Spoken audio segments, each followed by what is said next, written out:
সাইফুদ্দিন সিয়াম SP creation, এই ছেলেটা কত বড় বেয়াদব আমার কথাগুলি শুনলে আপনারা বুঝতে পারবেন। চূড়ান্ত পর্যায়ের বেয়াদব ছেলেটা। সে তার এক ফ্রেন্ডের বিয়ের মধ্যে ইনভাইটেড ছিল। সে যে কন্টেন্ট বানিয়েছে, যে বর আছে অর্থাৎ তার যে ফ্রেন্ড যে বিয়ে করতেছে, তাকে সে লিফলেটের মধ্যে কিছু আজে বাজে কথা লিখে সে তার ফ্রেন্ডকে গিফট করছে, এগুলি সে ভিডিও করছে। সেখানে লিখেছে হেলমেট ছাড়া গাড়ি চালানো যাবে না, তারপর লেখছে যে হর্ন বাজানো যাবে না, তারপর লেখছে যে গতিসীমা 40 কিলোমিটার। যাই হোক, এই যে কথাগুলি দ্বারা সে কি ইঙ্গিত করেছে, তোমরা যারা 18+ এবং যারা তোমরা ফেসবুক নিয়মিত ইউজ করো তোমরা নিশ্চয়ই জানো যে সে এই কথাগুলি দ্বারা কি ইঙ্গিত করেছে। তার বিরুদ্ধে অনেকে লেখালেখি করতেছে, বিষয়টা আমার কাছে ভালো লাগছে যে না, মানুষ খারাপ জিনিসের বিরোধিতা করে। একটা চূড়ান্ত কথা তোমাদেরকে বলে দেই, এসপি ক্রিয়েশনের প্রায় 2.5 মিলিয়ন প্লাস ফলোয়ার তোমরা যারা আছো, কোরআনের আয়াত অনুযায়ী সবগুলি জাহান্নামী। কোরআন থেকে দলিল নাও। আল্লাহ বলছেন ইন্নাল্লাযীনা ইউহিব্বুনা আন তাশিআল ফাহিশা ফিল্লাযীনা আমানু লাহুম আযাবুন আলীম।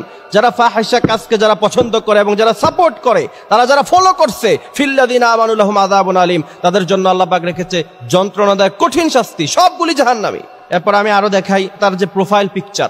আলেমরা যে সমস্ত পোশাক পরিধান করে, ইসলাম যে সমস্ত পোশাক পরার কথা বলে, ওই সমস্ত পোশাক পরে সে ছাগল নিয়ে কোলাকুলি করে, তারপর আরেক মেয়েকে বোরকা পরায়া সেখানে এমন বাজে ভাবে, আমার কাছে তো মনে হয়, এবং সেখানে 1,32,000 হাহারি একটা আছে তার প্রোফাইলে। আপনার কাছে কি মনে হয় যে সে খুব বড় আল্লামা, এই কারণে সে এইভাবে জুব্বা পরে ছবি দিচ্ছে? না, এরকম না। এটা বেয়াদব, ইসলাম নিয়ে তামাশা করে। এর আগেও তার বিরুদ্ধে অনেক কথা আমি বলেছি, অনেকে দেখেছেন, কিন্তু অনেকে আবার আমার বিরুদ্ধে সমালোচনা করেছেন। আপনার চিন্তা ফারিকুন ফিল জান্নাহ ফারিকুন ফিস সাঈর, আলেমদের ফলোয়ার হবেন, মুহাদ্দিসদের ফলোয়ার হবেন, মুফাসসিরদের ফলোয়ার হবেন, নাকি এই সমস্ত বেয়াদবদের ফলোয়ার হবেন? আপনাদের ইচ্ছা। আমি বলি না যে আপনি আমার ফলোয়ার হন। সারা দেশে আলহামদুলিল্লাহ আমাদের ফ্যান ফলোয়ার অভাব নাই, অনেক আছে আলহামদুলিল্লাহ। কিন্তু আমরা যুব সমাজ নিয়ে কথা বলি। তোমরা এমন লোকদের সাথে চলাফেরা করো, ফেরাউন, তাকে বলা হয়েছে যে তুমি ঈমান গ্রহণ করো, তোমাকে সব দিব, দুনিয়ার রাজত্ব দিব, সব ঠিক থাকবে, তুমি শুধু খালি পড়বা লা ইলাহা ইল্লাল্লাহ মুসা কালিমুল্লাহ। এক পর্যায়ে গিয়ে মনে স্থির করলো যে আমি ঈমান আনবো,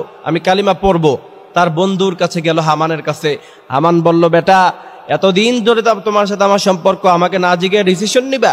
তারপর হামান তাকে সিদ্ধান্ত দিল যে পুরো দুনিয়া উল্টিয়ে যেতে পারে, তুমি কখনো মুসার সামনে মাথা নত করবা না, যদি করো তাহলে তোমার ব্যক্তিত্ব বলে কিছু থাকবে না। ফেরাউন কিয়ামতের মাঠে ইয়া ওয়াইলাতা লাইতানি লাম আত্তাখিয ফুলানান খলিলা, যদি হামানের মতো বন্ধু গ্রহণ না করতাম জীবনটা কত সুন্দর হতো, এই কথা বলবে। আল্লাহ বলছেন ইয়া ওয়াইলাতা লাইতানি লাম আত্তাখিয ফুলানান খলিলা, এই কথা বলবে, আর মুখের মধ্যে হাত দিয়ে হাত কামড়াতে কামড়াতে সে খেয়ে ফেলবে। সুতরাং ডিসিশন তোমার, তুমি কোন দলে যাবা। দল আছে দুইটা, ফারিকুন ফিল জান্নাহ ফারিকুন ফিস সাঈর। একটা দল জান্নাতি আর একটা দল জাহান্নামী। তুমি কি এসপি ক্রিয়েশনের পক্ষ নিবা, নাকি এর বিরোধিতা যারা করে তাদের পক্ষ নিবা? ডিসিশন তোমার কাছে আছে। আর যদি খারাপ বন্ধু গ্রহণ করো, তাহলে ফেরাউনের সাথে তোমার